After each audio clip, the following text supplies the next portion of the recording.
Et donc, ici, c'est de cette église qui a reçu une très forte lumière, comme je viens de le dire. Qui est venu, à qui Dieu a fait la grâce de donner le petit livre vert. Et c'est ce petit livre vert qui est la fonction fondamentale de l'épouse. Et l'épouse a été donnée ce petit livre. Il nous a été dit, brisez le petit livre. Avalez le livre. Sera amer dans vos entrailles, tout comme du miel dans la bouche. Oui, la prophétie prophétise de nouveau. C'est une condition.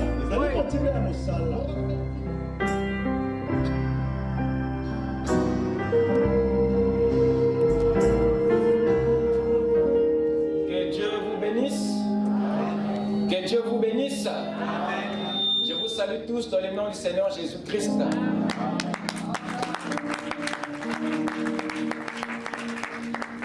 Ceci est un grand matin de la résurrection. Et nous croyons que derrière un acte naturel se cache une vertu spirituelle. Et cette pluie qui est tombée n'est pas un obstacle, mais c'est le symbole d'un déversement, d'une effusion. Amen. Nous remercions le Seigneur pour la grâce qu'il nous a accordée de venir dans sa présence ce soir. Amen. J'ai le privilège de vous annoncer ce matin que c'est l'homme de Dieu, le pasteur Goma Pierrot, qui va devoir nous apporter la parole. Amen. Son programme est chargé, donc on va directement entrer en matière. Il y a d'autres églises qui l'attendent et je pense que on doit lui donner du temps pour accomplir son devoir et nous bénir ce matin par la parole. Amen. Alors sans plus tarder, nous allons appeler le patriarche, le docteur Goma Pierrot.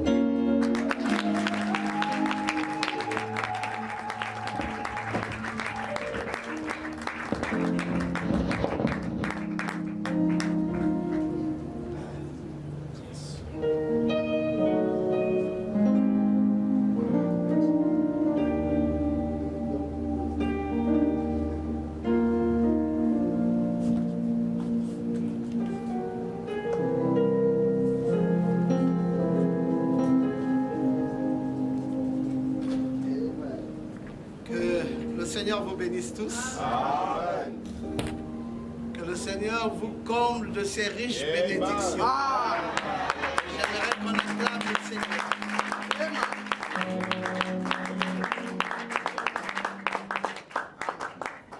Alors, on est très heureux d'être ici ce matin. Nous avons été au tabernacle de la Reine du Midi chez le pasteur Ken tout à l'heure, où j'ai dû parler pendant 30 minutes. Et également ici, je parlerai juste pendant 30 minutes, parce qu'après ici, nous irons au tabernacle du pasteur Gabel des États-Unis, là où je dois aussi parler 30 minutes. Et après, je dois encore aller chez le pasteur Constant, où je dois parler 30 minutes. Et après, je dois aller chez le pasteur Perrin, où je dois parler 30 minutes. J'ai cette église à visiter maintenant jusqu'à 14 h. Parce qu'à 15 h, je rentre dans un autre programme. Cette fois-ci, c'est un programme officiel d'État. Donc, permettez que j'aille un peu très vite. Que le Seigneur vous comble. Nous aimons le pasteur Gershom. C'est Gershom, c'est mon fils.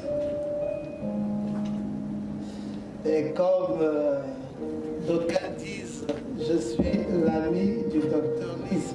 Je suis plus que l'ami du docteur Lys. Je suis le frère du docteur Lys. Et donc, tous les enfants qu'il a laissés sont mes enfants. Et j'ai le devoir de responsabilité vis-à-vis d'eux. Quand on m'a dit, ben écoute, il faut que tu viennes, j'ai dit, mais comment ne pas venir? Comment ne pas? Après, l'autre me dit, mais moi aussi je veux. Je dis, mais tous ceux qui veulent, je serai là. C'est un devoir, c'est une responsabilité. Donc retenez que je vous aime vraiment. Amen. Et honnêtement, je vous porte dans mon cœur. Je voudrais qu'on se mette debout pour lire la parole. Nous allons lire dans Apocalypse chapitre 4, à partir du verset 1. Après cela, je regardais, et voici une porte était ouverte dans le ciel. La première fois que j'avais entendu comme le son d'une trompette qui me parlait, me dit, monte ici. Je te ferai voir ce qui doit arriver dans la suite. Aussitôt, je fus saisi par l'Esprit. Et voici, il y avait un trône dans le ciel. Et sur ce trône, quelqu'un était assis. Celui qui était assis avait l'aspect d'une pierre de jaspe et de sardoine. Et le trône était environné d'un arc-en-ciel.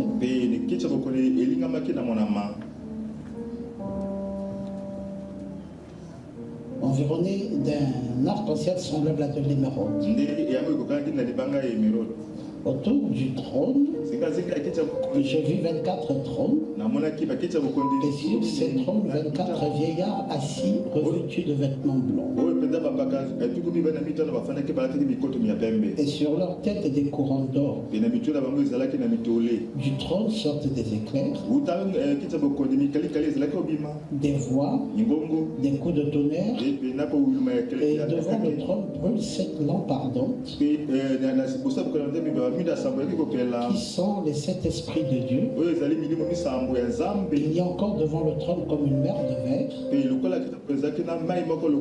semblable à du cristal. Et au milieu du trône et autour du trône, il y a 24 êtres vivants remplis Dieu devant et derrière. 4 êtres vivants. Amen. Amen. Veuillez tranquillement vous asseoir dans sa présence. Je voulais te dire merci, Gershom, mon fils, du privilège que tu m'accordes de parler à ton église. Vous savez que de plus en plus, je me sens très responsable sur beaucoup de choses. Quand Dieu nous a suscité le prophète William Marion Branham, il a mis beaucoup de choses dans ce personnage du 7e ange.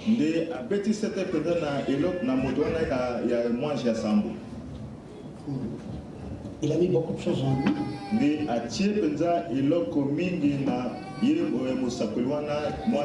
Et ça fait donc que nous nous identifions au 7e ange.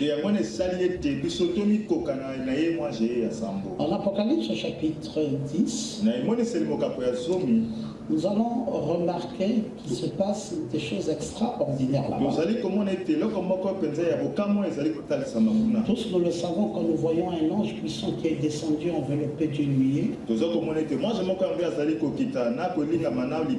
Et au-dessus de sa tête un arc-en-ciel et un visage comme celui du soleil. Nous avons donc remarqué dans l'Apocalypse chapitre 10 qu'il y avait 3 personnages Abraham nous dit déjà qu'à cet Apocalypse chapitre 10, c'est même ça le cœur de l'évangile dans lequel nous sommes. C'est même ça le 7e sceau. Ça commence par le verset 1 et ça se termine par le verset 1. Dans cet Apocalypse 10 qui est le 7e sceau,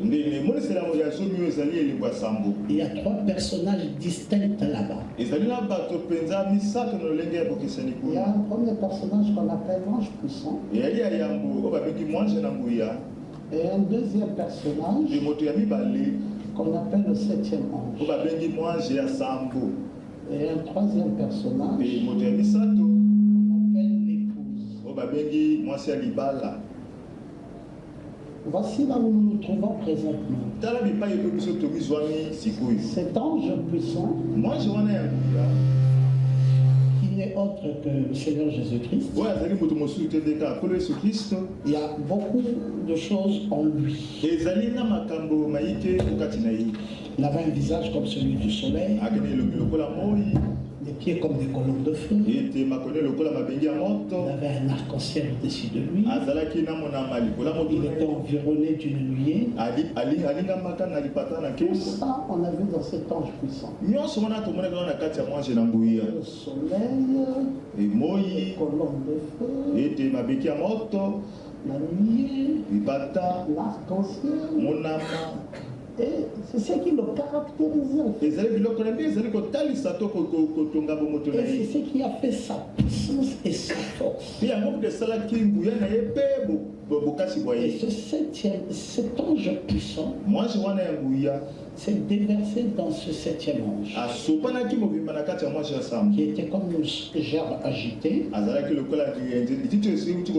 que nous sommes le reste de la moisson. Donc ce 7e ange était rempli. Il était chargé de puissance, chargé de gloire. C'est pour cela que nous, comme nous avons vu ça, nous avons attesté. Nous avons dit Dieu est dedans. Et les dénominations n'ont pas pu voir ça. Même quand ils essayent de nous dire que nous suivons le même Dieu, nous disons peut-être c'est la même terminologie, mais c'est pas le même Dieu en fait que vous et nous suivons. Parce que le nom est trop fort. Celui que nous suivons est l'ange puissant. Il y a le soleil, il y a l'arc-en-ciel, il y a la nuée, il y a les colonnes de feu autour de sa personne. Est-ce que quelqu'un peut te dire amen? Et Dieu nous a suscité ce 7e ange. Oui, vraiment admirable, nous avons aimé tout ce qui a été fait à travers nous. Mais cette affaire ne devait pas s'arrêter avec le 7e. Ça devait avoir une suite. Alors beaucoup sont ceux-là qui se sont focalisés sur le 7e ange et qui n'ont pas fait la suite. Et le message que nous portons, c'est le message de cette suite-là. Oui, frère Branham dans la continuité. Et parce que c'est très important pour nous aujourd'hui. Si nous ne comprenons pas ça, on ne pourra pas faire des exploits. On ne pourra pas faire des grandes choses. Parce qu'on sera limité. Vous savez que Dieu n'avait que ces 7 anges dans ses mains. C'est 7 étoiles dans ses mains. Oui. Et quand on allumait cette lampe ici, c'est la même lumière que l'on reproduisait ici, que l'on reproduisait ici, que l'on reproduisait ici. Et donc ici c'est le 7e ange ici, qui a reçu une très forte lumière comme je viens de le dire, mais qui est venu, à qui Dieu a fait la grâce de donner le petit livre vert. Et c'est ce petit livre ouvert qui est la fonction fondamentale de l'épouse. Et il nous a été donné ce petit livre. Il nous a été dit, prenez le petit. Avalez-le. Il sera amer dans vos entrailles, doux comme du miel dans la bouche. Oui, la voix dit prophétise de nouveau. Sur les peuples, les nations, les langues et les rois. C'est une commission. Prophétiser de nouveau sur les peuples, les nations, les langues et les rois. Voilà notre commission. C'est une commission qui n'est pas fermée. C'est une commission internationale. C'est la raison pour laquelle quand William Branham devait commencer son ministère, le 11 juin 1933, il se réjouissait parce qu'il devait faire la pose, la première pierre du Branham Tabernacle. Dieu lui dit, mais tu te réjouis pour ça? Ça, c'est pas ton église. Tu veux connaître c'est quoi ta commission? Ta commission c'est ciel. Il lui a dit distinctement que c'est ciel. Il n'y a pas de barrière. Il n'y a pas de frontière. Ton message va aller partout. Ça va progresser. Ça va progresser. Et quand le prophète devait donc aller enregistrer cette église, il savait bien que c'était la commission ciel. Parce que c'était ce que Dieu lui avait dit. Mais les administrateurs civils lui ont imposé de mettre Branham Tabernacle. Et c'est comme ça qu'il a mis Branham Tabernacle. Et nous tous, nous avons arboré dans ça. Et nous sommes tous aussi les tabernacles parce qu'il fallait suivre ça comme les administrateurs civils avaient dit. Mais il y avait une commission qui était très importante qu'on ne devrait pas perdre de vue. C'était cette commission ciel où il n'y a pas de barrière. C'est pour ça que Gershom aujourd'hui ne travaille plus dans ses esprits. Quelqu'un est focalisé dans son tabernacle. On travaille dans la commission qu'a reçue. Ciel, c'est ouvert, sans frontières, sans barrières, sans limite. On peut aller partout, on peut avancer. On n'a plus cette affaire où il faut faire la différence. Il m'a dit je suis dans mon tabernacle, je suis dans mon tabernacle. On est dans le ciel. Et c'est cette commission que nous sommes en train de valoriser. La commission la plus puissante qui soit au monde, dans laquelle nous retrouvons toutes ces entités qui étaient dans l'ange puissant. Et dans cette dernière dispensation, dans l'épouse. Et cette épouse doit se lever. Et elle doit comprendre là où elle se tient. Qui est-elle? Cette épouse, après la Odyssée, elle est montée à une autre échelle. Elle ne vit plus ici. Dans cet âge rétrograde de la Odyssée, la voix dit à Jean de monter. Jean doit monter. Jean doit quitter la Odyssée. Là où tout le monde est aveugle, pauvre, misérable et nul. On va quitter là. Jean quitte là. Quitte là où les gens sont aveugles, pauvres, misérables et nus. Est-ce que quelqu'un peut te dire amen? Nous devons monter. Et nous sommes montés. Nous devons être ici. Là où toutes les promesses de Dieu sont déployées. Là où la commission est une commission ciel. Là où il y a un troisième exode. Là où la gloire de Dieu doit se faire voir. Là où le succès de Dieu doit être manifeste. Oui, monsieur. Parce que Dieu a changé de dispensation. Le même Dieu qui était à l'est ici, qui est passé au nord, à travers Irénée, Martin, Colombo, Luther, Wesley, et qui est venu ici à l'ouest, à travers William Branham, est en train d'œuvrer maintenant ici. Il est en train d'œuvrer au sud. C'est notre temps d'Afrique. Et on doit connaître notre position. C'est pour cela que cette Afrique-ci doit se lever avec des grands biens. Mais il doit falloir qu'elle sache d'abord qui elle est qui réellement dans la prophétie. William Branham l'a vu. Cette Afrique il y avait une lumière verte, jaune verdâtre qui brillait dans cette Afrique. C'est la dispensation dans laquelle nous sommes. C'est ce qui m'a amené Mathusalem à voyager aux États-Unis pour aller rencontrer Perry Green.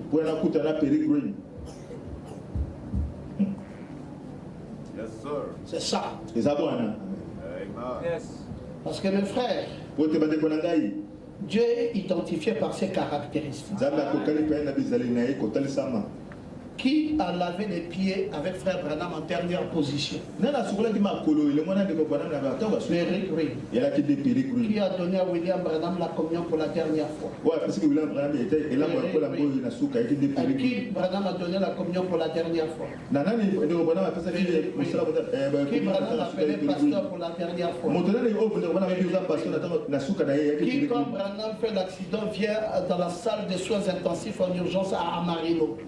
Alors que les autres Branham sont écrasés, qui a entonné le cantique sur les ailes d'une colombe blanche, qui a vu les os de William Branham se reconstituer, qui frère Branham a souri pour la dernière fois avant de s'en aller dans la gloire, qui a entré le corps de Branham au Branham Tabernacle, qui a remarqué que le ciel avait changé de couleur et que c'était maintenant ensanglanté dans la nuit. Cet homme n'était pas n'importe qui parmi nous.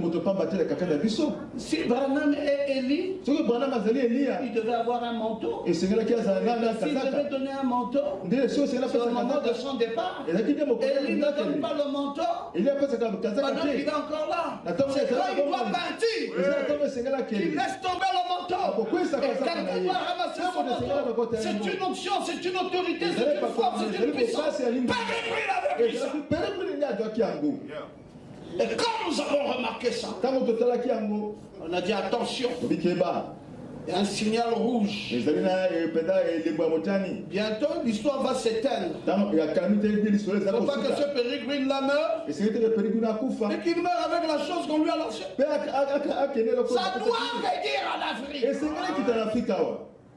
J'ai quitté le Gabon, mon fils. Je suis parti aux États-Unis.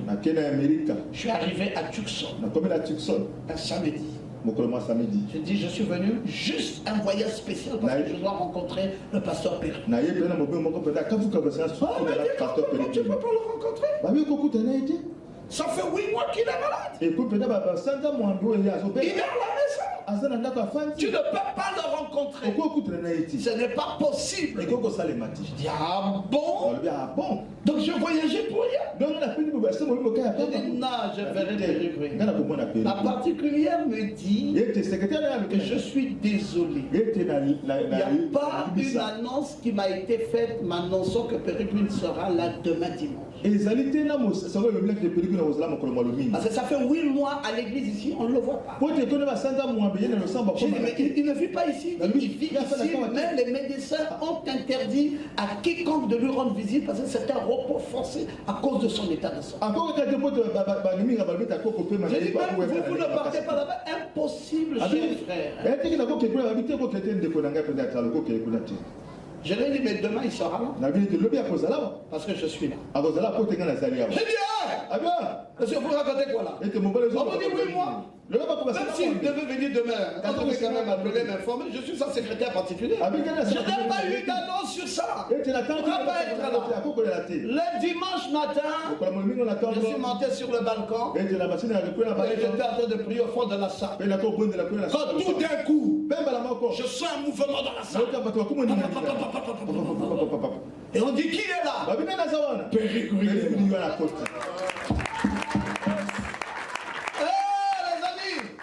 La foi déplace les montagnes. Si vous croyez, vous ne doutez pas de ce que vous avez dit et croyez que ce que vous avez dit arrivera, cela va arriver. Est-ce que c'est une vérité? La foi, c'est possible avec la foi. Périgouille était dans la salle. C'était déjà une grande victoire. Mais une autre victoire, c'était maintenant que je vienne vers lui. Mais qu'il me transfère ça. Alors là, c'était encore très compliqué. Parce que j'étais au fond de la salle. Quand Périgouille a commencé à dire, je vous salue dans le nom de Jésus-Christ. Moi, je crie là-bas, Amen. Oh, ça c'est quel homme bizarre dans cette salle. Ce matin, qui crie et qui n'arrête jamais de crier. Dès qu'il dit, je vous aime, j'étais comme Bartimée, fils de Timée. Je voulais attirer son attention. Je voulais qu'il sache qu'il y a quelqu'un dans cette salle qui a rendez-vous pour prendre quelque chose. Et après, pendant que je criais là, Périgouille arrête sa prédication. Il dit, je vois comme au fond de la salle là-bas comme un Africain. Je ne sais pas si je le connais, mais c'est comme si on se connaissait. Qu'il vienne un peu ici. Et puis quelqu'un qui était à côté me dit, on t'appelle. J'ai couru. Je pensais que Périgouille va disparaître dans quelques secondes là, donc il fallait déjà vite arriver. J'ai couru jusqu'à la chaire. Et je lui ai dit que là où j'étais à la chaire, j'ai dit, je ne connais pas l'anglais américain, je ne saurais pas communiquer avec toi, mais je peux te parler par les signes. Tes mains là.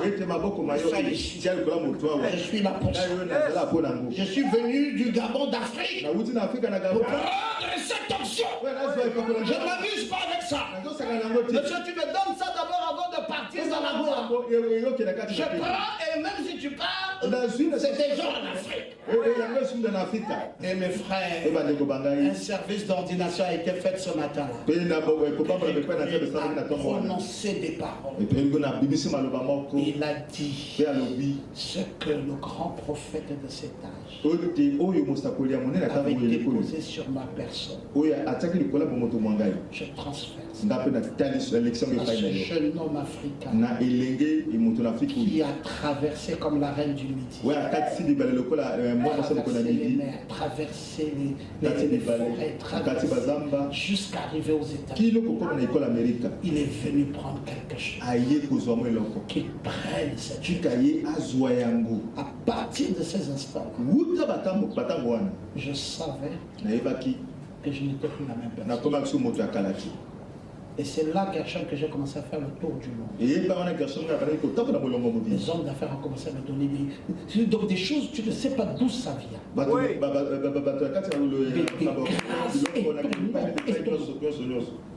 Et ces grâces-là ne s'arrêtent plus jusqu'à ce que je suis à Brazzaville ici pour décorer le président de la République congolaise.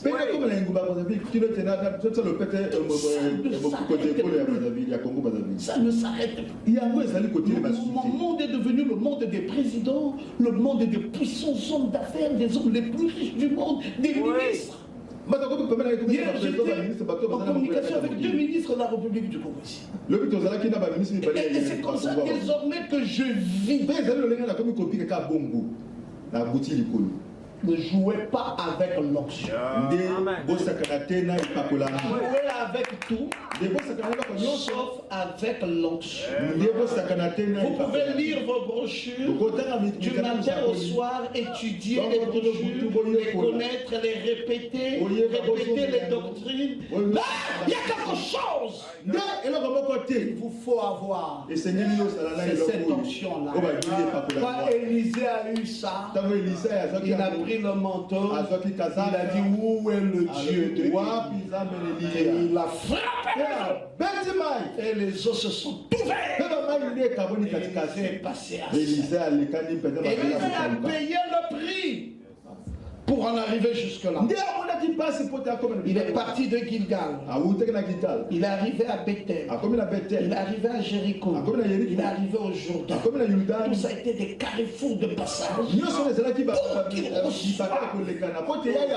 Et nous avons reçu ça. C'est pour cela, mes amis, je crois dans une révolution d'Afrique. Ça a changé mon attitude. Je ne peux pas me fermer avec une telle dose d'onction que j'ai reçue. C'est pour ça qu'il ne faut pas que le diable me tue et cette affaire-là. Partout où je pars, je peux prêcher dans 5 églises en une journée parce que je veux donner aux enfants. Gershom, tu auras ta part d'onction ce matin. Je pensais que ton église acclamerait Dieu pour ça.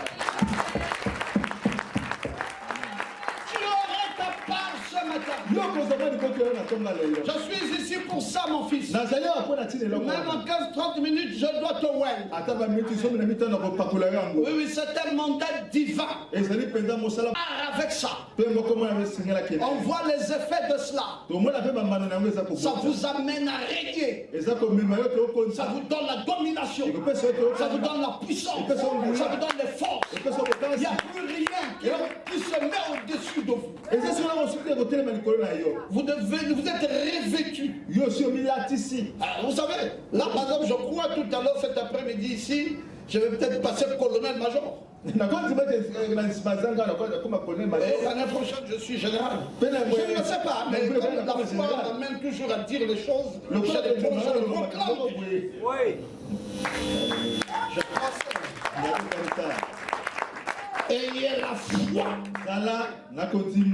Croyez ça. Voilà pourquoi, mes amis, je dis à tout le monde que cette année, c'est l'année du couronnement. Parce que les 24 anciens, 2024, les mathématiques de Dieu ne se trompent pas. Dieu doit nous couronner.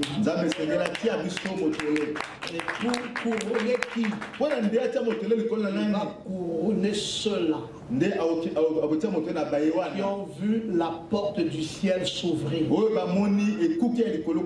Ceux qui ont la révélation de la parole. Parce que la porte du ciel, c'est pas une histoire comme une porte était au ciel et puis on a ouvert la porte. Quand on dit la porte est ouverte dans le ciel, c'est la révélation de la parole. Parce que le ciel, c'est la parole. Le ciel consiste en la parole, déclare William. Quand Jean est monté, parce que nous ne devons plus rester à la basse-cour. On a dit, on a raconté, les gens ont dit ceci. Frère, ne vivez plus à ce niveau-là.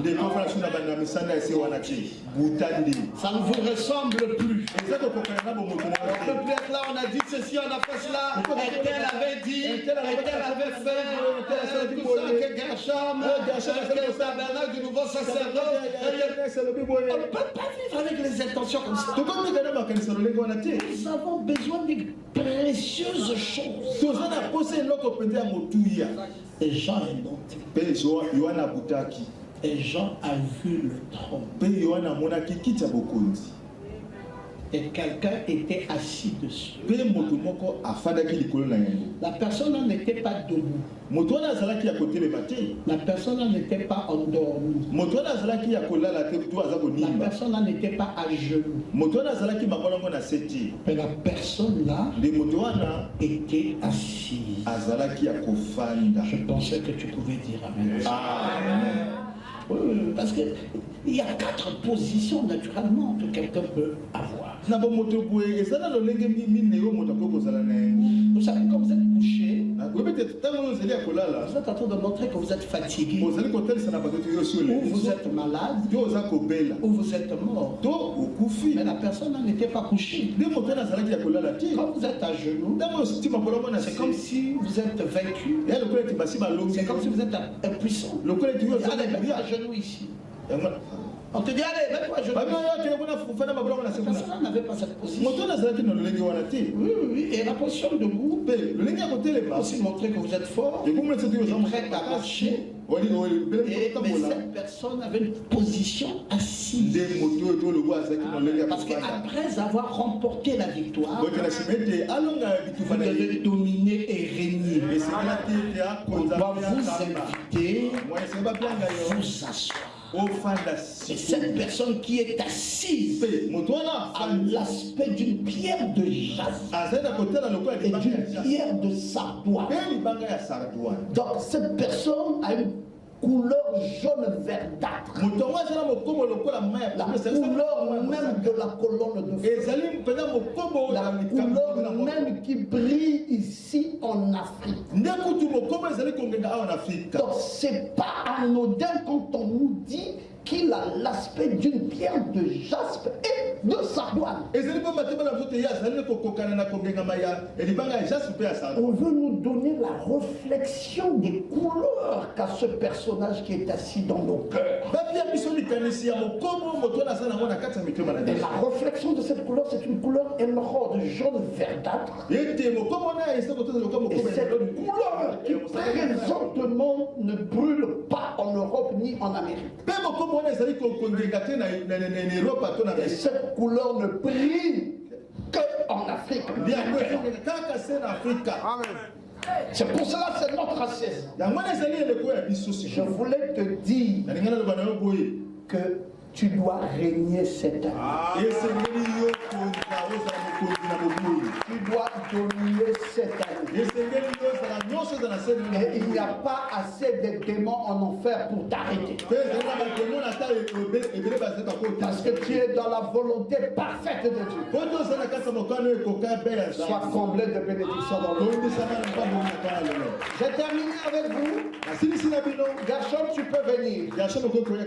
Je veux te oindre et puis je pars faire l'autre service. Vous aimez le pasteur Gershom? Aimez-le. C'est mon fils. On est toujours fiers quand Dieu nous donne des enfants. Mon fils, voici le moment. Ça ne sera pas une falsification, c'est la réalité. Ton père a mis la main sur toi pour que cette église aille de l'avant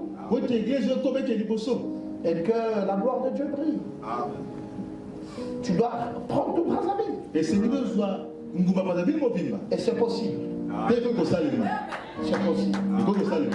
En un mois, l'année passée, en un mois, j'ai gagné 1000 âmes. C'est possible, Gershom. Brazzaville est plus peuplé que le Gabon. Oui. Tout le Gabon, on n'est que 2 millions. Tout le Congo ici, vous êtes 5 millions. Donc vous êtes x3. Tu peux faire quelque chose. Ma joie, c'est de te voir avancer. Et ma joie, c'est que tu gagnes du terrain. Que tu domines et que tu règnes. C'est ainsi, Seigneur Dieu Tout-Puissant, je prie maintenant pour mon très cher fils ici, afin que la grâce que tu m'as faite, c'est simplement une grâce, Père. On n'a jamais rien mérité. Nous avons reçu cela gratuitement.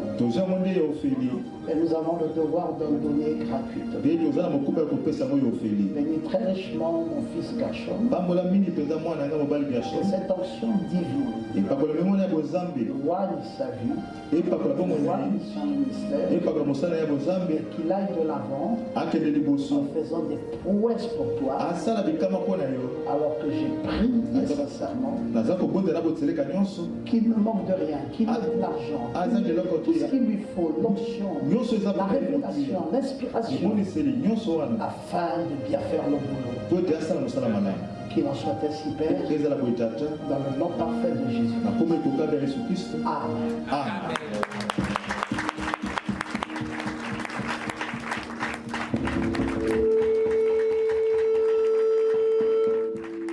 Désolé de partir si tôt. Je vais demander la route parce que j'ai d'autres missions. Et soyez en paix, vivez en paix. Rappelez-vous que vous avez votre Père, il est au Gabon là-bas, et que nous vous portons véritablement dans notre cœur. Que le Seigneur vous bénisse.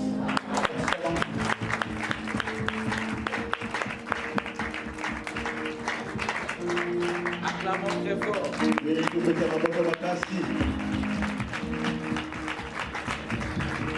Acclamons très fort le Seigneur Jésus-Christ pour ce merveilleux message qui était court mais très profond. Amen. Amen. On aura aimé vraiment que ça prenne 2 heures, 3 heures. Amen. Mais les bonnes choses ne durent jamais. Que Dieu bénisse le docteur Pierrot. Que Dieu bénisse son ministère. Amen. Amen. Et qu'il transmette nos salutations à l'église Logos tout d'abord. Amen. Amen.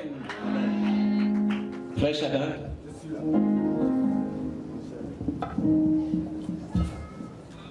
Vous êtes fatigué? On n'a pas encore fini. C'était qu'une introduction. Il faut maintenant développer et conclure. On arrose d'abord. Amen. Remercions le Seigneur pour ce merveilleux sermon ce matin. Appréciez-vous le Seigneur ce matin? Sentez-vous bien ici ce matin? Nous allons chanter le cantique 202. Vous voyez combien le monde nous envie. Amen. Que le frère nous donne l'air un peu plus vite.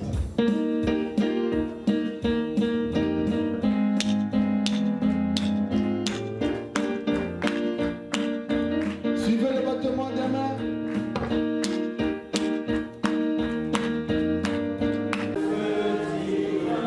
Le feu divin dans mon cœur. Le feu divin dans mon cœur. Cantique 99.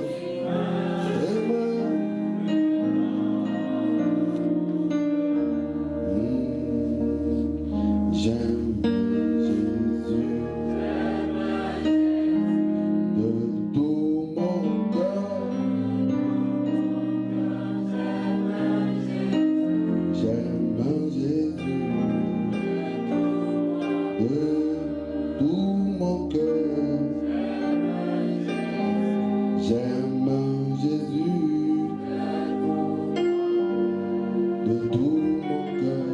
J'aime Jésus de tout.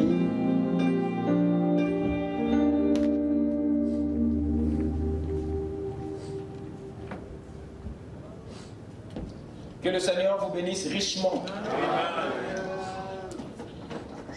Alors, je me disais que ça allait prendre beaucoup de temps. Mais comme il nous reste encore quelques minutes, j'aimerais vous entretenir un tout petit peu. Amen. Amen. Je vais devoir apporter quelque chose, faire une suite à notre étude habituelle.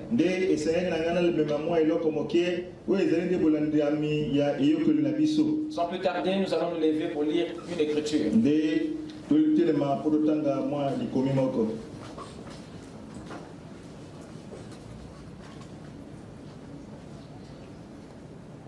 Nous allons lire Genèse 2, verset 15.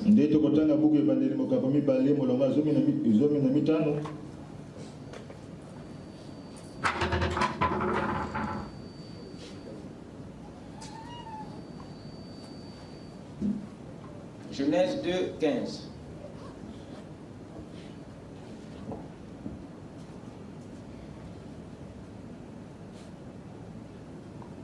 L'Éternel Dieu prit l'homme et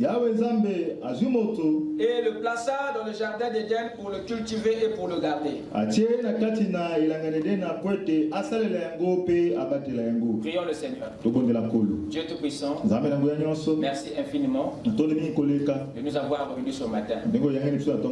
Puisses-tu bénir ces Écritures. Alors nous venons d'écouter une portion. Nous voulons aussi, Seigneur, que tu remplisses notre cuve. Bénis la suite de la journée. Dans le nom de Jésus-Christ. Amen. Amen. Veuillez vous asseoir. J'aimerais profiter pour le temps qui nous reste d'ajouter une pierre de plus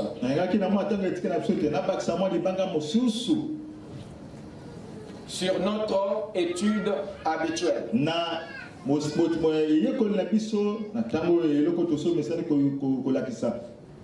Amen. Amen. On vient de nous parler sur la commission de l'épouse.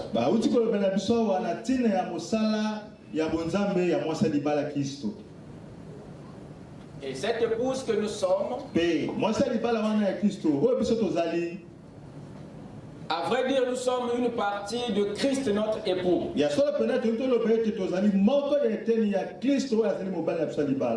Et notre façon de procéder dans ces derniers jours ne peut pas être différente de celui de notre époux. Et l'épouse incarne l'esprit de Christ, les vertus de Christ, les valeurs de Christ, le ministère de Christ. L'esprit est tout. La seule différence, c'est la chair, le visage, le corps. Mais le dedans, c'est Christ dans la totalité. Amen. Nous aurons le temps de développer ce ministère. Parce que le ministère de l'épouse, à la fin, c'est un nouveau sacerdoce que l'époux, amen, que l'époux déclenche à la fin. Et nous sommes tous dans ce ministère. C'est un ministère spirituel qui vient traiter le salut, traiter l'âme de la nouvelle naissance jusqu'à la perfection. C'est le seul ministère qui incarne la plénitude. Vous écoutez ça? Voilà pourquoi il est plus que celui qui a commencé avant. Et Dieu a voulu que le prophète Branham inaugure cela. Vous écoutez ça? Parce que c'est un ministère prophétique. Alors je vais vous ramener sur notre sujet habituel. On le laisse d'abord parce que nous parlerons de ça. Alors j'aimerais ici vous ramener sur le mystère de sa volonté. Alors ce sujet a tellement beaucoup de choses à dire à propos. J'aimerais faire un pas au moins aujourd'hui que vous rentrez avec ça. Vous m'accordez quelques minutes? Nous sommes sur les dimensions du travail. Les dimensions du travail. Et le mercredi, nous avons développer un point très très critique. Le point que nous avons traité le mercredi était une question. Pour qui le travail était ordre? Pour qui le travail est une responsabilité? Pour qui le travail est une activité? Vous êtes là? Est-ce que vous êtes là? Amen. Vous êtes là? Yes. Dites Amen. Amen. Nous avons vu que quand Dieu avait créé l'homme, là-bas dans Genèse 1, verset 26, disons, faisons l'homme à notre image selon notre ressemblance, et qu'il domine. Nous avons vu que ce qu'il avait été dit là-bas, qu'il domine, n'était pas un conseil, ni une proposition, ni une opinion que Dieu voulait faire connaître. Mais c'était un ordre, un commandement que Dieu donnait à cet esprit qu'il venait de créer. Amen. Et par cela, nous avons compris que la domination était un travail. Qui était un ordre. Amen. Et nous avons ensuite vu la nature de cet homme qui avait été créé et à qui cet ordre a été donné. Nous avons découvert que cet homme était une espèce, que cet homme était une famille, et Dieu appelle homme deux esprits de la même famille. Et quand il dit qu'il domine, c'était un ordre qu'il donnait à deux esprits de la même espèce. D'où nous sommes arrivés à une conclusion. Disons que le travail est donc un ordre que Dieu avait donné au couple, que Dieu avait donné à deux esprits de la même espèce. C'est un ordre pour l'homme comme pour la femme. Parce que Dieu appelle homme, l'homme et la femme. Quelqu'un peut dire Amen? Amen. Genèse 5, 2, nous avons lu ça. Et ensuite nous avons pris Genèse 1, verset 27 à 28. Là où Dieu s'adressait à l'homme et à la femme. C'est-à-dire à deux esprits de la même famille, à ce couple. Dieu leur dit qu'ils soient féconds, d'être féconds, de multiplier, de remplir, d'assujettir. Et toutes ces tâches, c'était leur responsabilité. Et nous avons vu que l'homme n'était pas seul à dominer, mais la femme devait aussi le faire. L'homme n'était pas seul à occuper l'espace, c'est-à-dire à remplir. La femme le devait aussi. L'homme n'était pas seul à multiplier. Il n'était pas seul à assujettir. Nous avons défini chacune de ces tâches auxquelles les deux étaient appelés à accomplir. Et nous avons vu que dominer, multiplier, remplir, assujettir, c'était la responsabilité des deux. Et c'est par ces 4 actes que le 5e acte s'accomplit. Voyez-vous? Qu'est-ce que c'est? Qu'est-ce que c'est? produire, reproduire, occuper, soumettre. Ces 4 responsabilités accomplissent la domination.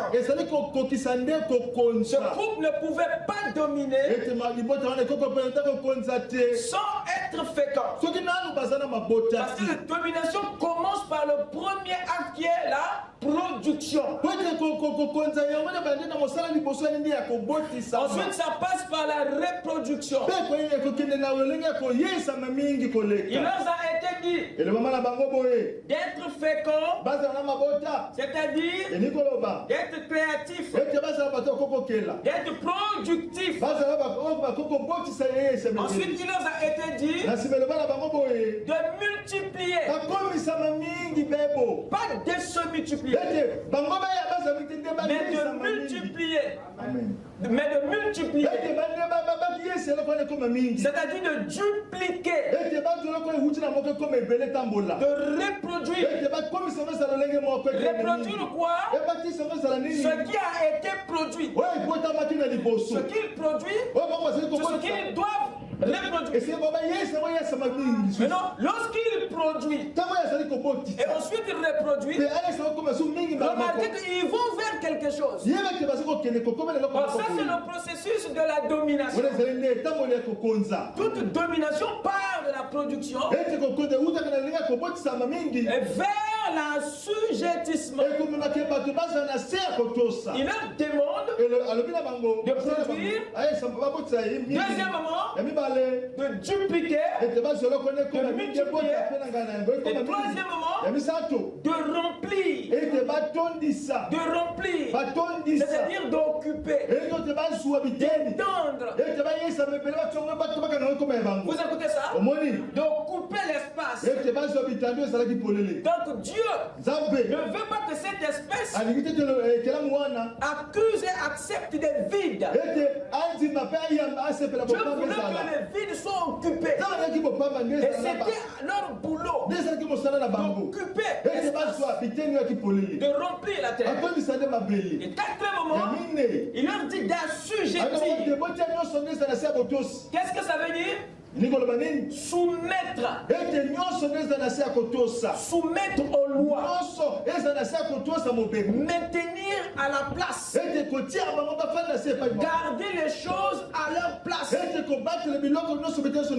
ça assujettir. Et vous remarquerez, le verset 28 termine par domine. Alors que dominer apparaît ici dans la première commission au verset 26. Il se retrouve ici dans le verset 28 comme étant le 5e acte. Il nous a été demandé d'être fécond, de multiplier, de remplir, d'assujettir pour rendre effective la domination. Conclusion, ceci n'est que le processus qui amène à la domination. Et ces 4 actes accomplissent le 5e.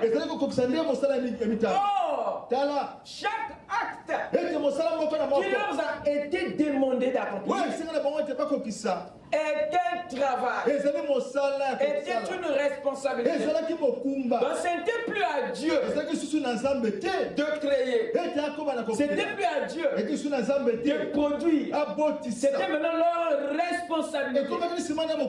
C'était plus à lui de multiplier, mais c'était maintenant leur responsabilité. C'était plus à Dieu de remplir, d'occuper l'espace, mais c'était au couple, à l'homme et la femme. C'était plus à Dieu d'assujettir, mais c'était à l'homme et à la femme de le faire. Donc, conclusion, ça c'était maintenant la responsabilité. Non d'un individu, mais la responsabilité de 2 esprits qui appartient à la même espèce. Et cela a été exigé pour les buts de la domination, le but de la gestion. Et c'est là où nous avons compris que le travail n'était pas seulement la responsabilité de l'homme, d'un individu, mais c'était la responsabilité commune. C'était une responsabilité collective de l'homme et la femme.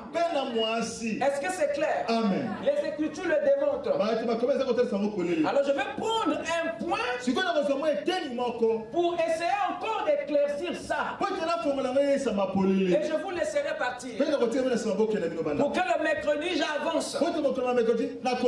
Alors écoutez mes chers amis, nous venons de lire Genèse 2 verset 15. Il est dit ceci là-bas. L'Éternel Dieu prit l'homme et le plaça dans le jardin d'Éden pour le cultiver et pour le garder. Si vous avez déjà lu cette écriture, dites Amen. Amen. Écoutez mes chers amis, je vais vous montrer quelque chose. Cultiver et garder. Qu'est-ce que c'est? C'est une responsabilité. Dieu prend l'homme, il le met dans le jardin pour un but. Le seul but de sa présence dans le jardin, c'était pour cultiver et garder. Voilà les deux tâches de la responsabilité. Donc c'est pour le travail que Dieu l'avait déplacé. C'est pour le travail que Dieu l'a placé ici. Et l'homme dont il parle ici, et l'homme qui est pris ici, nous savons que c'est Adam. Amen. C'est Adam qui est pris. C'est lui qui est placé dans le jardin. C'est à lui que Dieu donne le travail. C'est à lui que Dieu dit de cultiver et de garder. C'est à lui que Dieu donne la responsabilité du jardin. Donc si le jardin est sale, ça serait sa responsabilité. Si le jardin est en insécurité, ça sera alors la faute d'Adam. Parce qu'au tant que gardien, Adam était sentinelle. Vous écoutez ça? Amen. Au tant que cultivateur, Adam était un entrepreneur. Il devait entretenir la santé. La santé. Regardez. La première tâche de la responsabilité, c'est cultiver. La deuxième, c'est garder. Voyez-vous, cultiver veut dire entretenir. Qu'est-ce que ça veut dire? Ce travail est en rapport avec la santé, la beauté du jardin. C'est par ce travail que Adam devait maintenir le jardin en bonne santé et veut le garder, dites Amen, en beauté. Et ça, c'est un travail très spécial. Et Dieu n'était plus responsable de la beauté et de la santé du jardin. En demandant à Adam de cultiver le jardin, Dieu attendait que le jardin soit plus beau dans les mains d'Adam qu'il a été entre les mains de Dieu. Ou quand Dieu l'avait planté, retenez bien, Dieu avait planté, mais n'avait pas cultivé le jardin. Il avait refusé que ça soit lui qui va le cultiver. Il est responsable de l'avoir planté, mais il n'est pas responsable pour son entretien. Et c'est le travail qu'il donne alors de cultiver, de prendre soin. Vous écoutez ça? Donc par ce travail, Adam devait rendre rendre le jardin plus meilleur, plus beau qu'il ne l'a été quand Dieu lui a donné. Est-ce que vous écoutez ça? Amen. Est-ce que vous écoutez ça? Dieu attend que ta femme devienne plus belle que quand elle était chez ses parents. Parce que tu es le cultivateur de tout ce qui se trouve dans les jardins. Ça, c'est une parenthèse que je veux. Alors, suivez-moi très bien. La première tâche de la responsabilité dans cette écriture est en rapport avec la beauté, la santé du jardin. La deuxième tâche de la responsabilité est en rapport avec la sécurité et la protection du jardin.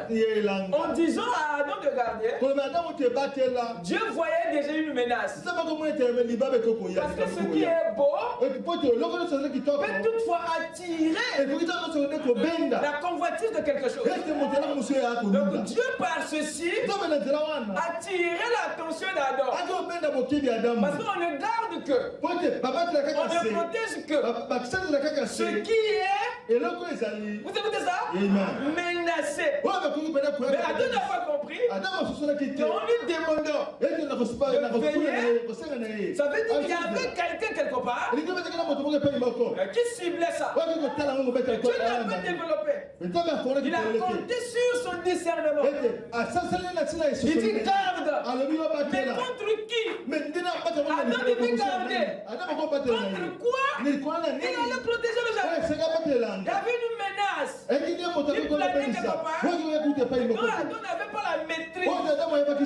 Mais Dieu savait que la sécurité du jardin repose sur la vigilance d'Adam. Quelqu'un peut dire amen?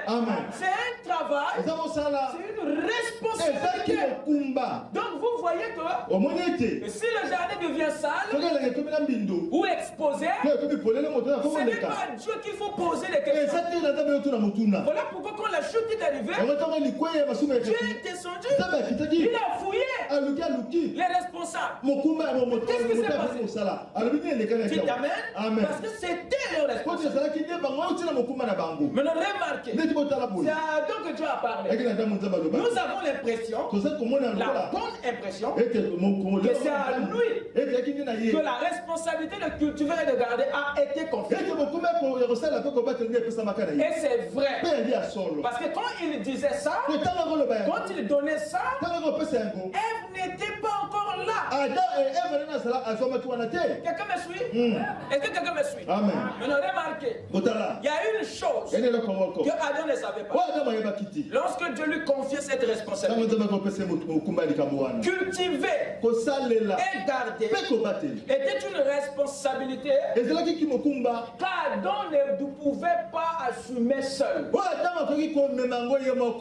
Mais ça, c'est une révélation que Adam n'avait pas.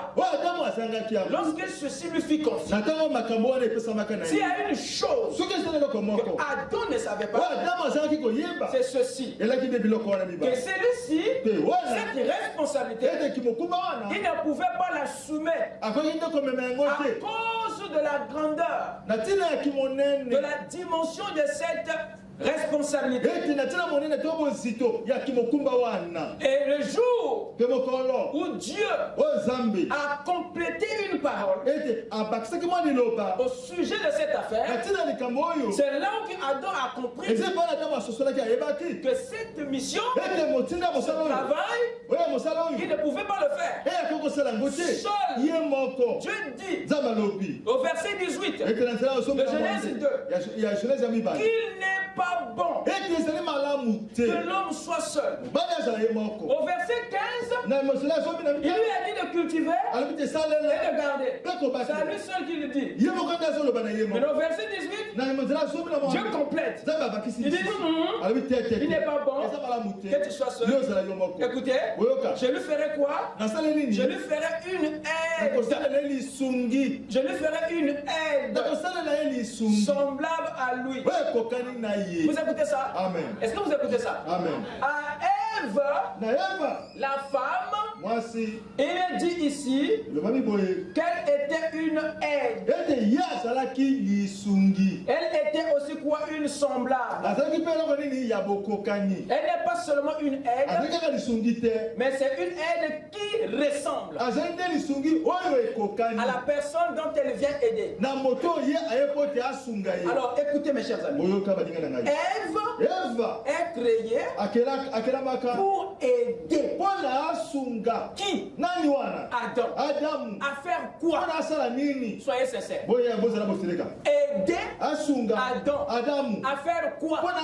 Qu'est-ce que Dieu avait dit à Adam au verset 15? De cultiver et de garder. Et ici, il lui amène une femme pour l'aider. À faire quoi? À faire la même chose que lui. Il lui avait demandé de cultiver et de garder. S'il y a une aide qui lui est donnée, ça veut dire que cette personne, cette aide, vient pour l'aider à cultiver et à garder. Donc Dieu ne voulait pas que Adam soit seul à cultiver, seul à garder. Voilà pourquoi il lui fait une aide. Cette écriture nous révèle les véritables raisons de la venue de la femme dans la vie de l'homme, dans le jardin. Ève a été créée pour deux bonnes raisons. La première, c'était pour des raisons de communion. La première raison de sa venue, c'est en rapport avec la communion. Il est dit, il n'est pas bon que l'homme soit comment? Soit seul. Vous comprenez? Amen. Donc alors je lui ferai la première raison qui justifie la venue de la femme, c'est pour briser, mettre fin à la solitude de l'homme et introduire l'homme dans une communion. Cette solitude, c'était l'absence de la communion. Non une communion entre l'homme et Dieu. Non, ça existe déjà. Mais une communion entre l'homme avec un être de son espèce. Parce que les animaux n'étaient pas de l'espèce de l'homme. Même s'ils pouvaient communier, mais ça ne peut pas être une communion parfaite. Parce que votre communion devient parfaite quand vous échangez avec un individu de votre espèce. Quand un homme se marie à un païen, une femme se marie à une païenne, vous avez deux individus qui sont des espèces différentes. Alors la communion risque d'avoir un problème. Je parle à moi-même. La communion va avoir un problème. Chacun sera dans son affaire. Or Dieu, pour les buts de l'harmonie, de l'équilibre, de la communion parfaite, il faut que ceux qui communient aient les mêmes natures, les mêmes origines, les mêmes valeurs, la même espèce.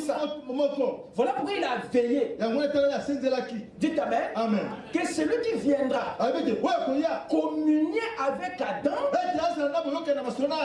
dans le jardin doit être forcément de la même espèce que lui. Vous écoutez ça? Amen. Donc la première raison de sa venue, c'est pour des raisons de communion. Elle vient parce que l'homme était dans la solitude. Il y avait personne de son espèce avec qui partager. Il ne pouvait pas se contenter de la communion avec les animaux. Voyez-vous? Donc Dieu savait que Adam avait une relation avec les animaux, mais la relation qu'il attendait de plus, c'est celle qui devait avoir lieu avec un individu de son espèce. Dieu ne vous empêche pas de traiter avec les païens.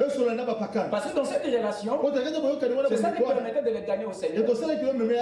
Mais quant à ce qui concerne une relation de couple, ça, il faut se marier avec une personne de la même espèce que toi, de la même foi que toi. Vous écoutez ça? Pour que la communion soit parfaite. Voilà, Dieu a veillé ici. Donc celui qui amène dans la présence d'Adam, c'est un esprit de la même famille, de la même espèce, pour rendre, ramener, établir une communion d'esprit, avant que la communion soit une communion de corps. Elle doit d'abord être une communion d'esprit et de nature. Amen. Ça c'est la première raison de la venue de Ève dans le jardin ou dans la vie de l'homme. C'était pour des raisons de communion. C'est la raison de la déclaration. Il n'est pas bon que l'homme soit seul. Vous écoutez ça? La solitude a amené Dieu à créer un être qui viendrait briser cette solitude par la communion. Amen. Et la deuxième raison, c'est une raison professionnelle. Il n'est pas bon que l'homme soit seul. Ça c'est en rapport avec la communion. Je lui ferai une aide. Ça, ce n'est plus en rapport avec la communion, mais c'est en rapport avec le travail. On ne aide que celui qui fait quelque chose. Celui qui ne fait rien, en quoi il a besoin d'aide? On va l'aider sur le bateau. Il n'a rien à faire.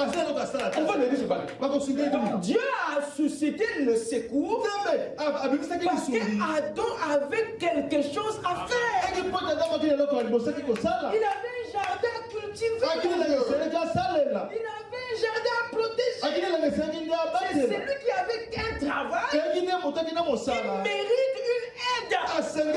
Donc Ève vient pour travailler. Aider, c'est travailler. Elle n'est pas venue pour rien faire. Écoutez ça. Amen. Je lui ferai une aide.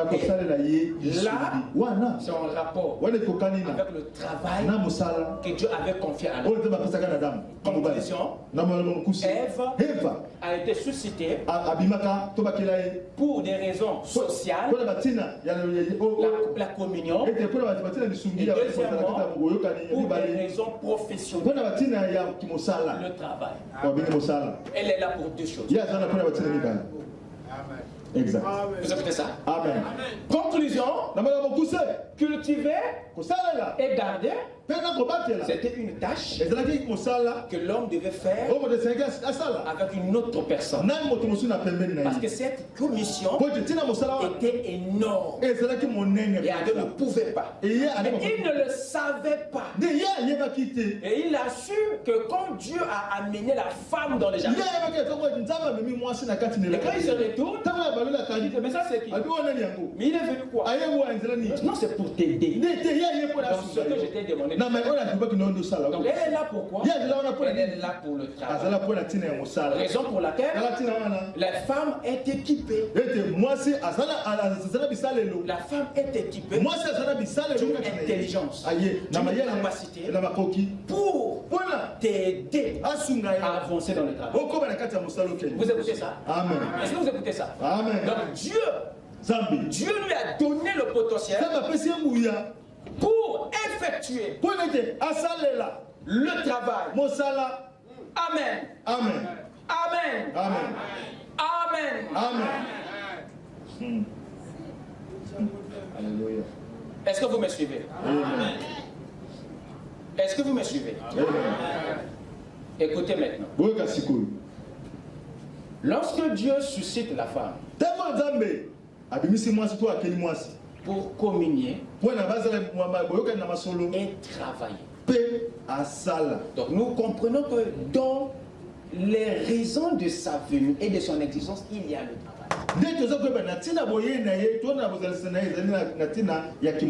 Mais regardez, elle devait aider qui? Son mari et non quelqu'un d'autre. Est-ce que vous écoutez ça? Amen. Dieu n'a pas suscité la femme pour qu'elle puisse enrichir quelqu'un d'autre. Dieu l'a suscité pas pour qu'elle évolue dans le jardin de quelqu'un d'autre. Quand Ève a décidé d'aider le serpent, les problèmes sont arrivés. Voilà le contexte du travail de la femme. Vous voulez que ce que tu fais comme boulot soit pour ta maison, ton foyer, ton mari. Vous écoutez ça? Bien classé. Je te bénisse. Donc Ève est là pour travailler pour et avec Adam. Donc ils étaient dans une entreprise familiale.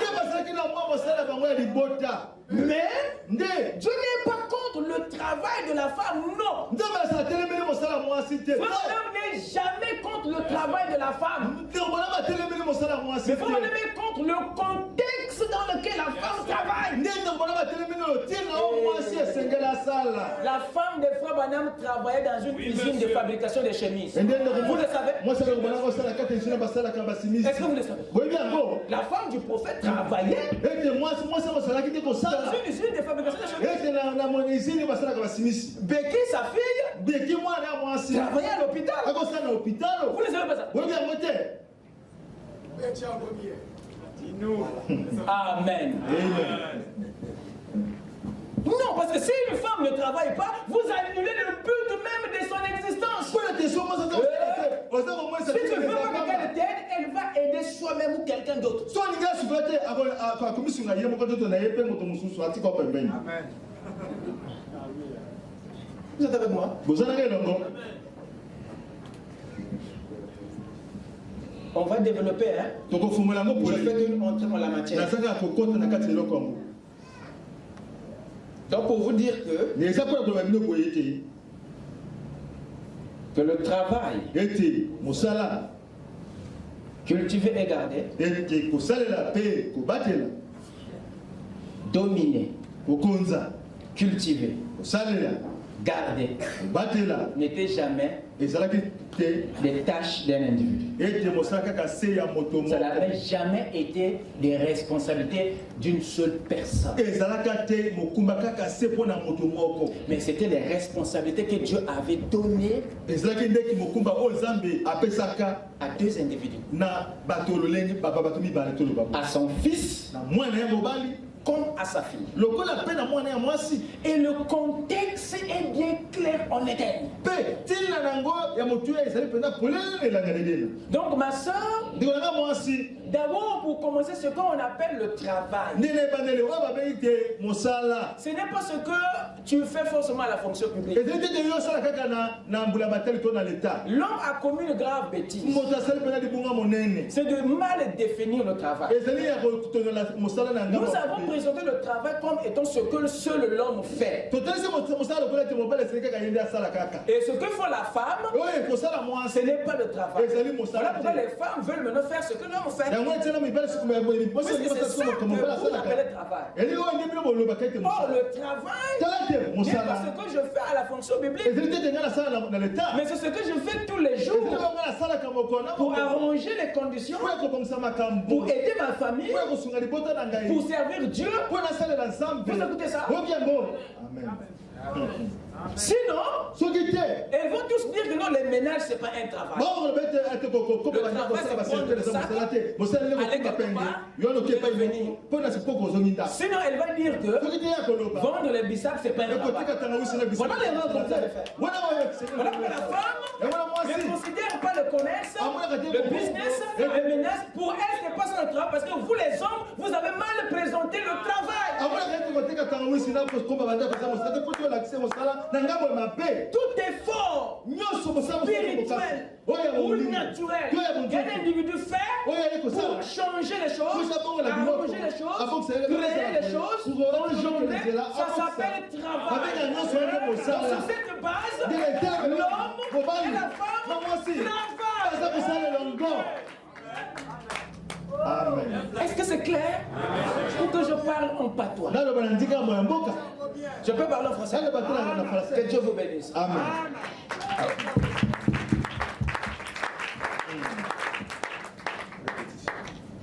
Amen. Amen.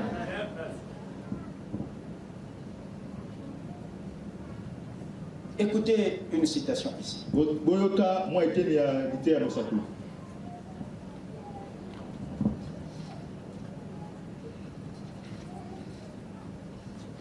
Je me souviens, là, à l'hôpital, j'avais environ 22 ans. Vous suivez? Amen. Je me souviens, là, à l'hôpital, j'avais environ 22 ans. Peut-être 23 ans. J'étais un jeune homme. Et mon père mourant dans mes bras. Et moi parlant à Dieu comme étant le guérisseur.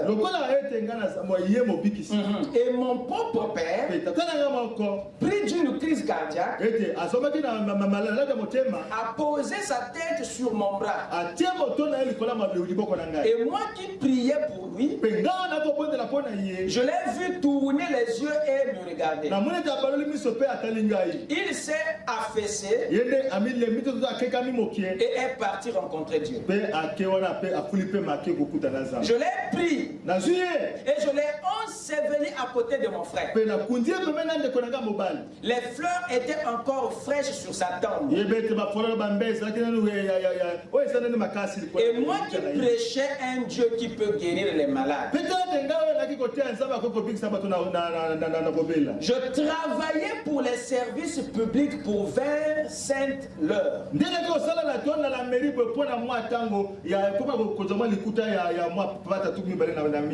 Et ma femme, là à la fabrique de chemises.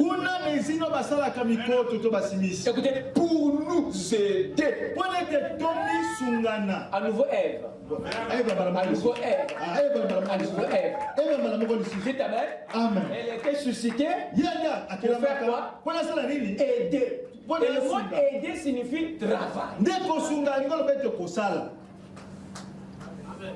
Et je lui ferai une aide. En d'autres termes, je lui ferai un partenaire de travail.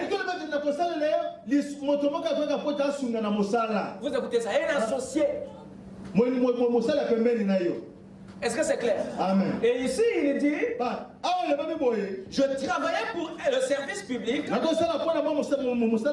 pour 25 heures. Et donc, pendant que le frère madame travaillait pour le service public, la femme était à la fabrique de chemises pour nous aider à pourvoir aux besoins de notre petit garçon de 18 mois. Et d'un enfant de 8 mois qu'elle porte. Ça aussi, il faut lire. C'est une citation. Vous écoutez ça? Amen. Prêchez tout le message. Et positionnez les gens. N'ayez pas peur. Dites Amen.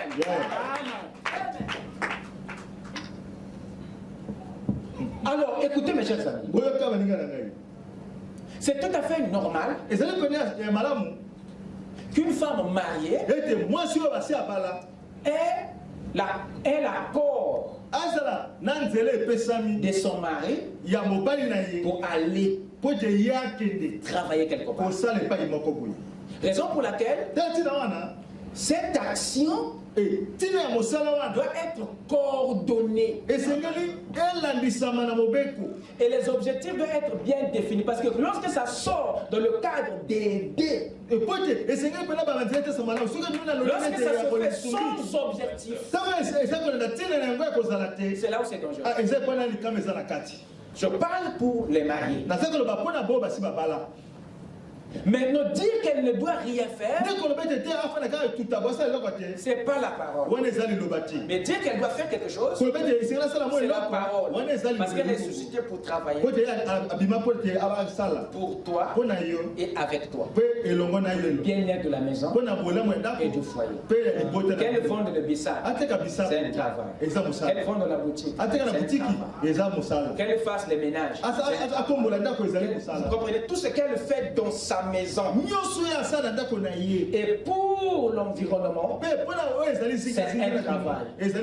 Vous écoutez ça? Amen. Maintenant, frère Branham s'est opposé à ce système qui commençait à prendre les femmes, à les dévêtir et à les envoyer dans des services publics. Dans un cadre où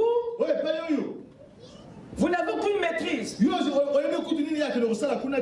quand Frère Branham parle, il est contre le cadre. Il n'est pas contre le travail. Parce que ce qu'elle fait dans la cuisine, c'est aussi un travail. Je ne sais pas si vous me comprenez. Non, je n'ai pas l'impression que c'est pas grave. Je n'ai pas fini. Nous y reviendrons pour éclairer ces points-là. Alors, mon but ce matin était de vous montrer que le travail n'était pas simplement un ordre donné à un individu que vous appelez l'homme, n'était pas seulement une responsabilité confiée à un individu que vous appelez homme, mais c'était un ordre et une responsabilité confiée à deux individus de la même famille. L'homme comme la femme sont tous les deux appelés à travailler. C'est pour ça que Dieu les a créés. C'est pour ça que Dieu a suscité pour aider. Amen. Et pour Ève, le contexte est bien défini depuis la Genèse. Vous écoutez ça? Amen. Et quand Frère Branham permet à sa femme d'aller travailler dans cette usine de chemise, c'est dans le contexte d'aider. Ils avaient un objectif. Ils avaient un but. Vous écoutez ça? Ils pouvaient aussi décider que là-bas c'est fini parce qu'elle est là pour enrichir sa maison. Ça ne veut pas dire que ce n'est que dans des usines où il y a du boulot pour la femme. Même dans ta propre maison, tu peux avoir un travail qui t'apporte mieux que l'usine.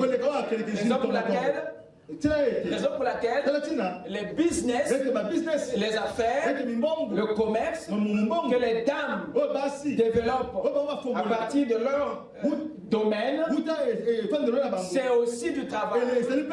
Est-ce que vous comprenez ça? Il est dit dans Genèse, Proverbe 31, je vais terminer par là. Ouvrez avec moi. Ouvrez avec moi. Proverbe 31, commençons à partir du verset 10.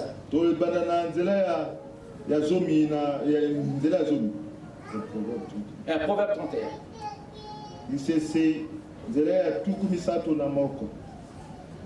Qui peut trouver une femme vertueuse? Elle a bien plus de valeur que les perles. Le corps de son mari a confiance en elle. Et les produits ne lui feront pas défaut.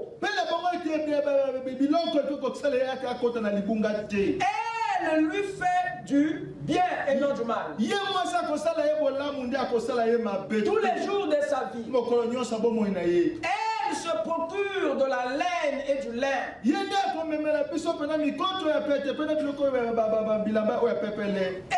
travaille d'une main joyeuse. Elle fait quoi? Elle fait quoi? Elle travaille, n'est-ce pas? Elle travaille, n'est-ce pas? Donc ce que la Bible appelle ici le travail, ce n'est pas seulement ce qu'elle va faire dehors. Ce que l'homme va faire dehors. D'abord ici, il faut que la notion, la définition du travail soit claire. Elle dit qu'elle travaille. Le contexte est même ici. Elle travaille d'une main joyeuse. Voyez-vous, elle n'est pas complexée. Elle n'est pas dans les humeurs. Parce qu'elle est convaincue et révélée que le travail peut se faire n'importe où. Ce n'est pas seulement ce qu'on va faire au privé ou ailleurs, mais le travail, c'est ce que je peux faire à partir de chez moi, dans ma maison, à partir d'où je fais ça. Voilà pourquoi elles peuvent travailler d'une main joyeuse. Écoutez mes chers, elle est comme un navire marchand. Elle amène son pain de loin. Comment est-ce qu'elle obtient ça? Elle se lève lorsqu'il est encore nuit. Ça veut dire qu'elle est dans la maison. Elle n'est pas quelque part ailleurs. Elle est chez elle. Elle se lève lorsqu'il est encore nuit et elle donne la nourriture à sa maison et la tâche à ses servantes. Elle pense à un champ. Wow. C'est une femme d'affaires. Elle pense à un champ. Elle est chez elle. Elle pense aux affaires. Écoutez, elle pense à un champ et elle l'acquiert. Comment? Vous écoutez ça? Parce qu'elle a la notion du travail. Elle pense à un champ et elle l'acquiert du fruit de son travail. Elle plante une vigne. Nous avons ici une bosseuse, une femme d'affaires, mais qui n'est pas obligée d'aller à Bolloré, d'aller ici. Donc vous comprenez, parce qu'elle sait que le travail n'est pas seulement ce que les hommes font dehors, mais c'est ce que je peux faire n'importe où, même à partir de chez moi. Écoutez, je termine l'écriture. Elle plante une vigne. Elle sait de force ses reins. C'est pas une paresseuse. Et elle a fermé ses bras. Elle sent que ce qu'elle gagne est bon. Vous écoutez ça? On nous parle ici d'une femme qui travaille. Et c'est de toi qu'il est question. C'est de l'épouse dont il est question. C'est de la femme dont on parle. Pour dire que dans le royaume, la femme n'est pas paresseuse. Elle sent que ce qu'elle gagne est bon. Sa lampe ne s'éteint point pendant la nuit. Elle met la main à la quenouille et ses doigts tiennent le fuseau. Elle tend la main au malheureux. Elle tend la main à l'indigent. Elle ne craint pas la neige pour sa maison. Car toute sa maison est vêtue de cramoisi. Elle se fait des couvertures. Elle a des vêtements de fin lin. Je répète, elle se fait des couvertures. On peut penser que c'est une couturière. Elle se fait des couturiers. Elle se fait des couvertures. Elle a des vêtements de fin lin et de pourpre. Son mari est considéré aux portes. Lorsqu'il siège avec les anciens du pays, elle fait des chemises. Elle fait des chemises. Elle fait des chemises. Elle travaille. C'est du travail de la femme qu'elle parle ici. Elle fait des chemises. Elle les vend. C'est dans la Bible. Où est-ce que Dieu compte son travail?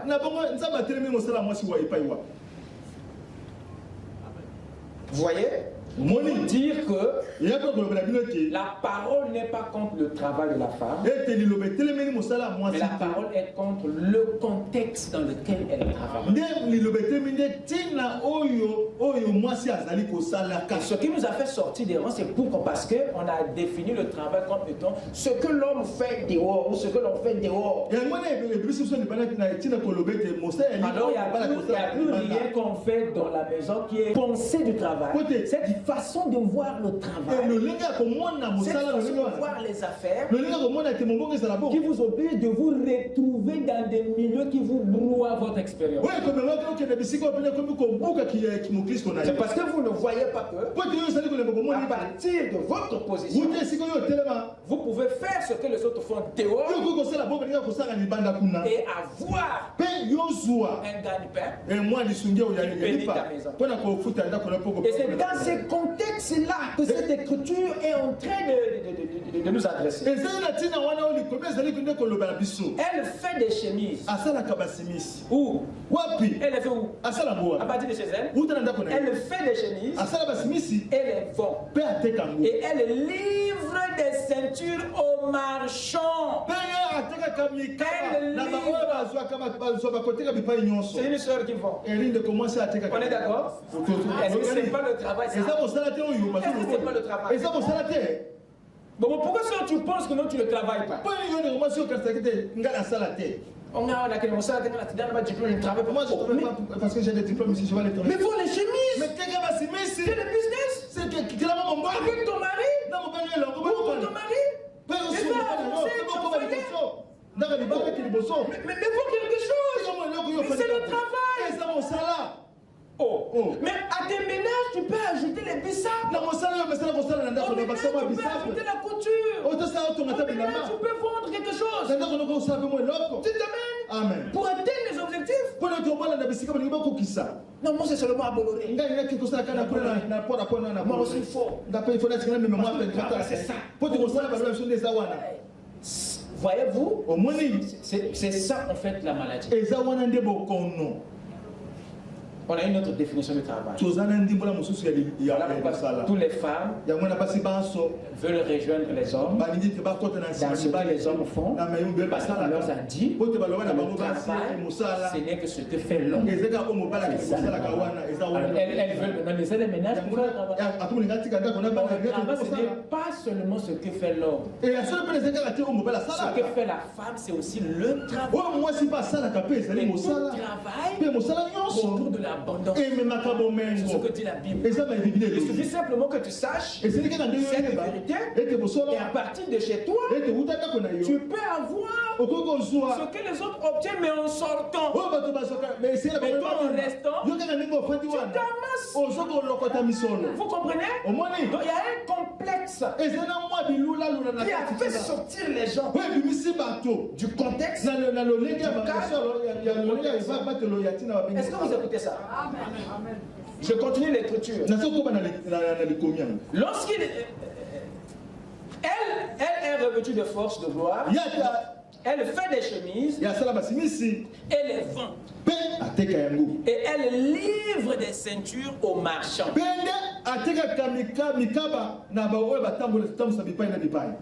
Elle est revêtue de force et de gloire. Écoutez bien, elle se rit de l'avenir. Parce qu'elle travaille. Elle ouvre la bouche avec sagesse. Et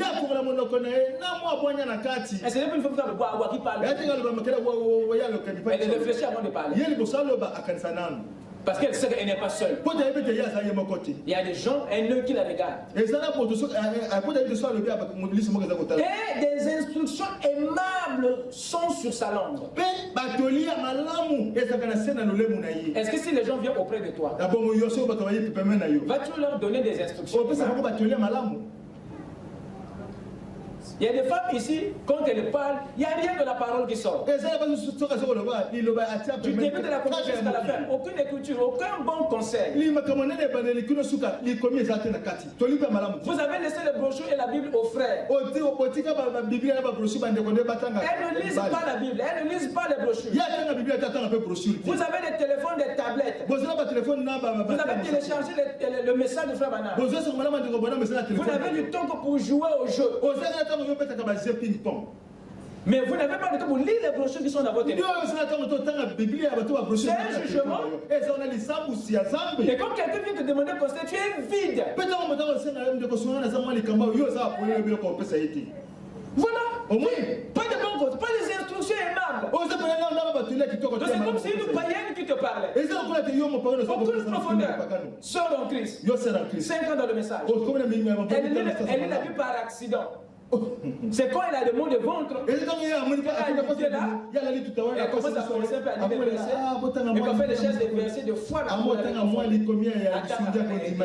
Surtout les brochures, pire encore. C'est même quand elle a vu qu'elle avait lu au moins 2 brochures, c'était fini. C'est très rare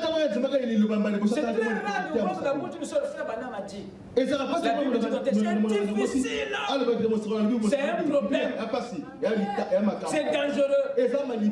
Vous devez être ces femmes et ces sœurs qui lisent la Bible, qui lisent les brochures. Vous avez des enfants que vous élevez.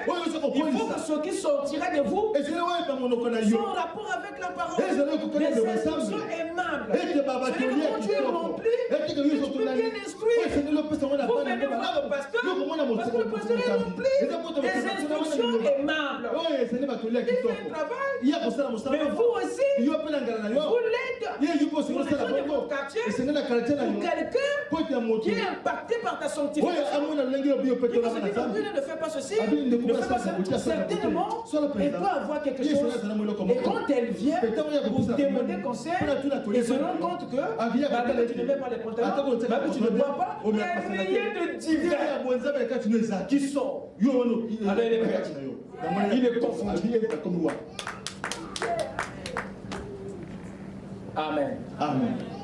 Ne laissez pas la Bible et les brochures aux frères. Sœurs, lisez la parole.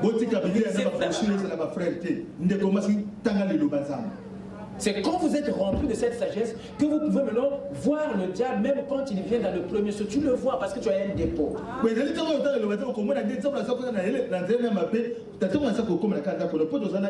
Quand tu regardes une personne, tu peux déjà discerner. Le discernement s'active. C'est en fonction du dépôt. Même nous les prédicateurs, je vous dis une chose. Le Saint-Esprit n'utilise que le dépôt qu'il trouve en toi. Si tu montes ici vide, le Saint-Esprit n'aura rien à dire. Parce que la révélation, l'inspiration part d'un dépôt. Comment vous allez changer les choses s'il n'y a pas quelque chose? Vous ne lisez pas. Et vous voulez que Dieu vous utilise. Vous ne lisez pas et vous voulez dire des bonnes choses. Ça vient voilà pourquoi quand vous allez dans le monde, Le monde va vous traîner jusqu'à ce que tu te retrouves sur le lit de quelqu'un et tu vas dire que non, je ne savais pas.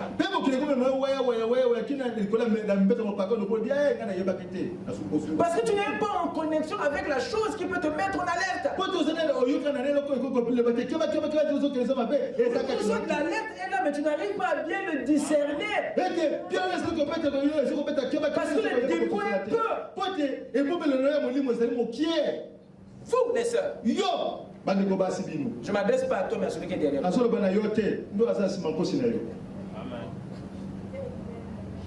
Amen. Amen. Amen. Amen. Amen. Ne laissez plus la Bible et les brochures offertes. C'est pour nous tous. Pour vaincre le diable, nous devons nous tous aimer la parole, lire la parole. Et des instructions aimables sont sur sa langue. Elle veille sur ce qui se passe dans sa maison. Elle ne mange pas le pain de la paresse. Vous voyez? Travailleur. Ses fils se lèvent. Et la disent heureuse. Son mari se lève et lui donne des louanges. Plusieurs filles ont une conduite vertueuse. Mais toi, tu les surpasses toutes. La grâce est trompeuse et la beauté est vaine. La femme qui craint l'Éternel, c'est celle qui sera louée. Récompensez-la du fruit de son travail. La récompense du travail. C'est de cela que nous allons parler le mercredi. Que Dieu vous bénisse.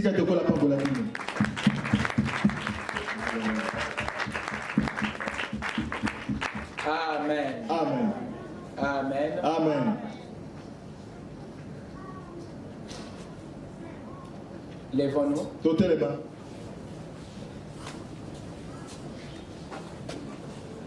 Avec nos têtes inclinées. Souffle, souffle, Jésus, souffle dans nos âmes, Jésus. Oh Jésus, souffle encore. Souffle, Jésus, souffle dans nos âmes, Jésus. Oh mon roi, souffle encore.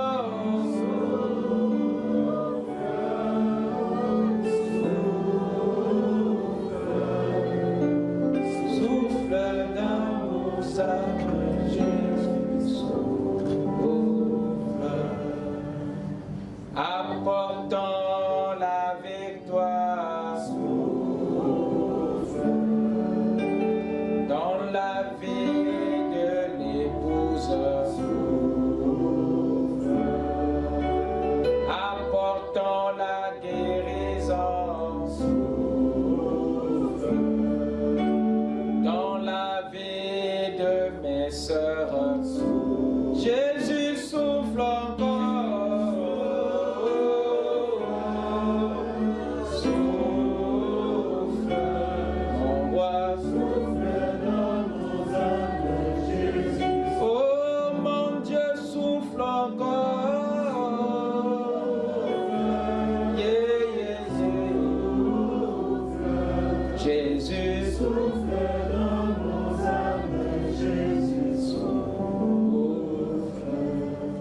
Seigneur Dieu, merci à toi Père pour ta bonté et ta bienveillance. Nous te remercions pour cette journée que tu as fait lever pour notre bien-être. Je prie Père bien-aimé que tu aides chacun de nous dans ce troisième exode. Viens Seigneur, toi l'enseignant intérieur, que tu puisses nous stabiliser, que tu puisses nous enseigner dans ta parole. Je remets chaque frère et chaque soeur sous ta protection, sous ton sang, Seigneur, de façon que, Père, le diable ne puisse pas les atteindre. Que la pierre des fêtes descende dans chaque cœur et amène chaque sémence à la perfection, à la plénitude. Nous sommes à toi, Seigneur. Garde-nous, ô Dieu, les yeux sur l'essentiel. Ce message de leur Père bien-aimé, détourne-nous, Père, des distractions. Que, Père, ô Dieu, l'insistance que ton messager a laissé pour nous soit maintenue, Seigneur, par l'épouse. Je prie à ce que, ô Dieu, tu visites les nécessités, Père. Tous les problèmes et requêtes enfouis dans les âmes. Je prie, Père, que tu puisses les sonder et que tu puisses exaucer. Alors nous allons devoir partir. Accompagne-nous. Marche devant comme guide, derrière comme protecteur, et en nous comme source de vie. Oh Dieu, remettons notre avenir entre tes mains, notre lendemain entre tes mains. Aplanis le sentier de chacun et accorde la victoire dans les songes, dans la nuit, dans les moments difficiles. Seigneur, que notre victoire soit maintenue. Accorde le Père pour ce que nous n'avons pu exprimer. Donne-nous, Seigneur, au-delà de nos attentes. Dans le nom qui ne fait jamais, le nom du Seigneur Jésus-Christ. Amen. Amen. Je vous prie de vous asseoir.